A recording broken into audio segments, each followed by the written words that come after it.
আরে ধাক্কান না ভাই ভাই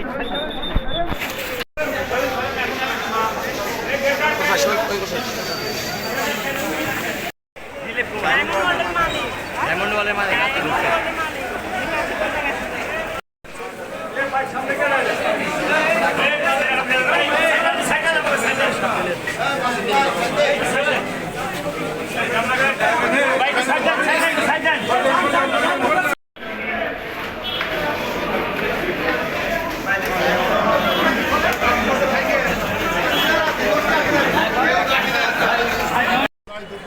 বাড্ডায় যে হত্যাকাণ্ড হয়, হৃদয় আহমেদ নামে একজন খুন হয়, বহু লোক হতাহত হয়, সেই 20 নম্বর নামী আসামি দিলীপ আগরওয়ালকে আজকে গ্রেপ্তার করে আদালতে আনা হয়।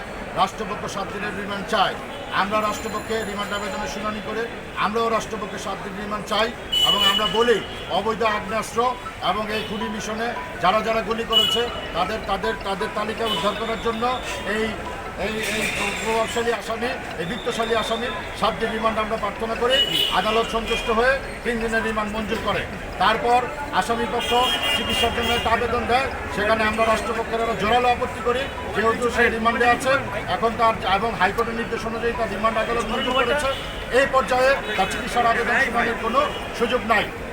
বিজ্ঞ আদালত সন্তুষ্ট হয়ে আমাদের এই আবেদন গ্রহণ করে তার হাসপাতালের যে দরখাস্ত সেটি উনি নামঞ্জুর করেন এবং 3 দিনের রিমান্ড মঞ্জুর করেন।